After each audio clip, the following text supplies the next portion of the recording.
नमस्कार मंडळी, श्री स्वामी समर्थ. मी संध्या माझ्या चॅनलमध्ये तुम्हा सर्वांचं खूप खूप मनापासून स्वागत करते.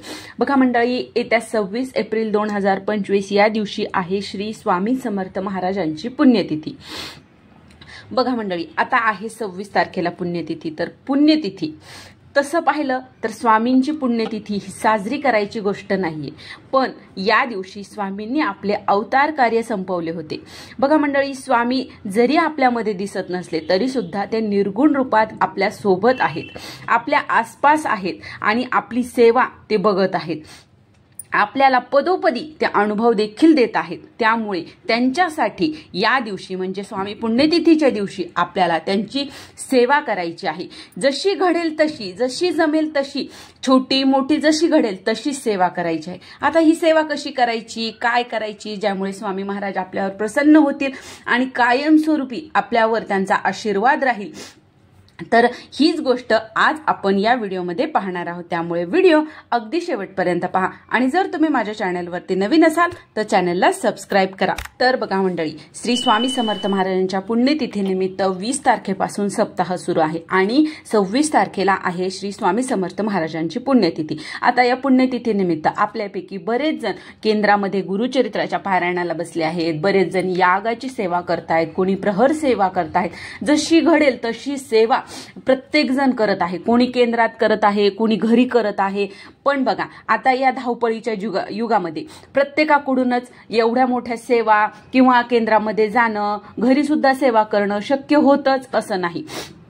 त्यामुळे जरी तुमच्याकडून सेवा घडली नाही या सप्ताहामध्ये तरी सुद्धा नाराज न होता, निराश न होता तुम्ही उद्या म्हणजे 26 तारखेला तुम्ही ही छोटीशी, अतिशय छोटीशी सेवा करा. बघा, स्वामी महाराज तुमच्यावर प्रसन्न होतील आणि तुमच्या सर्व मनोवांछित इच्छा स्वामी महाराज पूर्ण करतील. कारण बघा, आपण ज्यावेळेस सेवा करतो ना, तर ती छोटी करतो, मोठी करतो याला महत्त्व नसतं.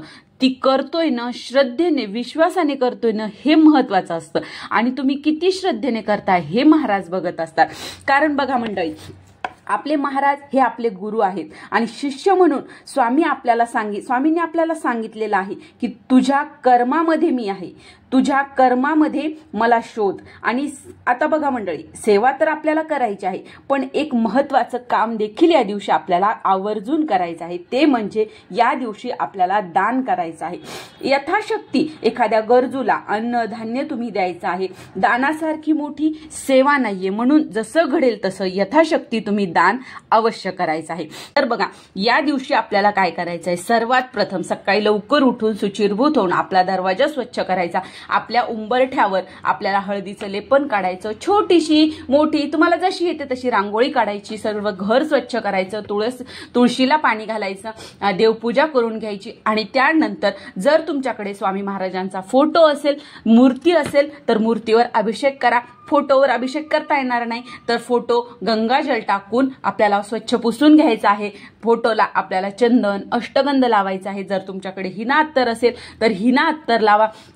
त्याचबरोबर फुलं आपल्याला तिथे अर्पण करायचे आहेत. जर मूर्ती असेल तर मूर्तीवर आपल्याला अभिषेक करायचा आहे. बघा मंडळी, बऱ्याच जणांकडे मूर्ती असते, त्यांच्याकडून दररोज अभिषेक करणं होत नाही. खरं तर मूर्तीवर दररोज अभिषेक करायचा असतो. मोठा अभिषेक नाही करणं झालं, कमीत कमी 21 श्लोकी पवमान सुक्त आहे, ते घेऊन तरी आपल्याला दररोज अभिषेक करायचा असतो. पण नाही शक्य होत तर तुम्ही या दिवशी आवर्जून पुण्यतिथीच्या दिवशी आपल्याला अभिषेक करायचा आहे. आता महाराजांच्या मूर्तीवर अभिषेक कसा करायचा, तो मूर्ती ताम्हणात घ्यायची, त्यावर अगोदर पाणी टाकायचं. पाणी टाकताना अगोदर महाराजांच्या चरणावर पाणी अर्पण करायचं, नंतर खांद्यावर, नंतर डोक्यावर, अशा प्रकारे अभिषेक करायचा. त्यानंतर अभिषेकामध्ये पाण्याने झाला, नंतर तुम्ही पंचामृताने, तुम्हाला जसं घडेल ना तसं करा. असं नाही की हेच केलं पाहिजे तेच. तुम्ही साधा पाण्याने जरी अभिषेक केला ना तरी चालेल, पण अभिषेक करताना काही गोष्टी आपल्याला त्या म्हणजे आपल्याला पठण करायचं असतं. अभिषेक करत असताना श्री सूक्त, पुरुष सूक्त आपल्याला पठण करायचं असतं, पवमान सूक्त पठण करायचं. कमीत कमी हे 3 तरी करायचे आहेत. त्यानंतर महाराजांची मूर्ती आपल्याला बाहेर काढून घ्यायची, ती स्वच्छ कपड्याने पुसून घ्यायची, आसनावर ठेवायची. त्यानंतर मूर्तीला अष्टगंध चंदन लावायचा, तुमच्याकडे वस्त्र असतील वस्त्र परिधान करा, हार घाला, हिना अत्तर महाराजांना खूप प्रिय आहे ते लावा. त्यानंतर महाराजांना नैवेद्य दाखवायचा आहे. आता नैवेद्य काय दाखवायचा बघा, नैवेद्यामध्ये आपल्या घरामध्ये जे आपण केलेलं आहे ते दाखवू शकता, पण स्पेशली जर तुम्हाला करायचं असेल तर या दिवशी तुम्ही पुरणाचा स्वयंपाक सुद्धा करू शकता, बेसनाचे लाडू सुद्धा करू शकता. जसं तुम्हाला जमेल ना तसं तुम्ही या दिवशी करायचं आहे, यथाशक्ती करायचं आहे, पण श्रद्धेने विश्वासाने आपल्याला महाराजांची या दिवशी सेवा करायची आहे. त्यानंतर आता ही सेवा झाल्याच्या नंतर आपल्याला महाराजांची 10:30 वाजता आरती करायची आहे. आरती झाल्याच्या नंतर बघा, तुम्हाला जर केंद्रात जायचं असेल तर तुम्ही अगोदरच घरून नैवेद्य आरती करून घ्यायची आहे. नंतर 10:30च्या आरतीला तुम्ही केंद्रात जाऊ शकतात. केंद्रात गेल्याच्या नंतर तिथे तुम्हाला नारळ म्हणजे एक श्रीफळ घेऊन जायचं आहे, खडीसाखर फूल घेऊन जायचं आहे आणि महाराजांच्या चरणी आपल्याला हे अर्पण करायचं आहे. आणि जर तुम्हाला केंद्रात जाणं शक्य नसेल तर घरी तुम्हाला नारळ खडीसाखर फूल ठेवायचं आहे आणि महाराजांच्या समोर आपल्याला ते ठेवायचं आहे. आणि नंतर त्याच्या समोर बसून बघा असा श्री स्वामी समर्थ महाराजांचा स्वामी चरित्र सारामृत आहे, तर हे सारामृत आपल्याला या दिवशी आवर्जून वाचायचं आहे. बघा मंडळी, आता आपल्याला धावपळीच्या युगात दररोज नाही ना शक्य होत, तर या दिवशी तर आपल्याला आवर्जून हे स्वामी चरित्र सारामृताचा एक पाठ आपल्याला करायचा आहे. बघा हा जो स्वामी चरित्र सारामृत पाठ आहे ना, यामुळे अशक्य गोष्टी शक्य होतात. जे तुम्ही मागाल ना ते तुम्हाला या पाठामुळे तुम्हाला मिळत असतं. अतिशय प्रभावी असं हे स्वामी चरित्र सारामृताचा ग्रंथ आहे. त्यामुळे आवर्जून या दिवशी पुण्यतिथीच्या दिवशी आपल्याला हा ग्रंथ वाचायचा आहे.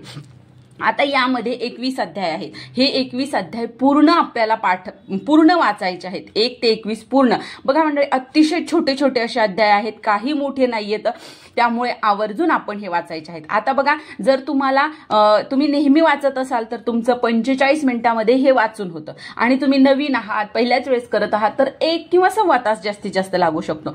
बघा मंडळी, 24 तासातून आपण आपल्यासाठी, महाराजांसाठी नाही, आपल्यासाठी आपण हे 1 तास काढू शकतो.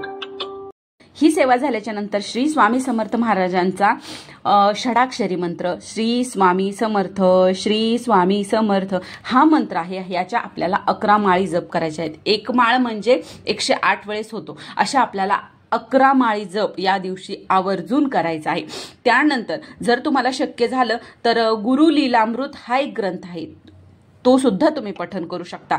त्याचबरोबर या दिवशी आपल्याला स्वामी चरित्र अवतरणिका पठन करायची आहे, गुरुचरित्र अवतरणिका आपल्याला पठन करायची आहे आणि 11 वेळेस तारक मंत्र आपल्याला पठन करायचं आहे.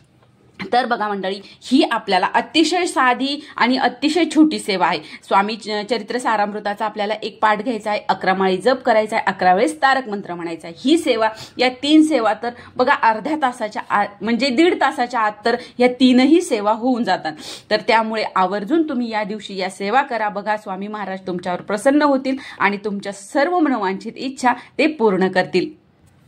आता बघा मंडळी, जर समजा ह्या पुण्यतिथीच्या दिवशी आपल्याला काही प्रॉब्लेम असेल, स्त्रियांना मासिक धर्म असेल, सुतक असेल, तर सेवा करता येणार नाही, तर त्यांनी काय करायचं, तर त्यांनी नामस्मरण करू शकता. बघा, नामस्मरणा इतकी ताकद कुठल्याही पूजेमध्ये सेवेमध्ये नाही. त्यामुळे या दिवशी तुम्ही अखंड नामस्मरण करत राहायचं आहे. अखंड स्वामी महाराजांचा जप तुम्ही करत राहा. बघा, तुम्हाला याचं फळ हे नक्की मिळणार आहे. तर नाराज न होता तुम्ही नामस्मरण करत राहा. तर ही छोटीशी माहिती होती जी मला तुमच्यापर्यंत पोहोचवायची होती. जर तुम्हाला हा व्हिडिओ आवडला असेल तर व्हिडिओला लाईक करा, जास्तीत जास्त लोकांपर्यंत हा व्हिडिओ शेअर करा आणि माझ्या चॅनलला सबस्क्राईब करा. श्री स्वामी समर्थ.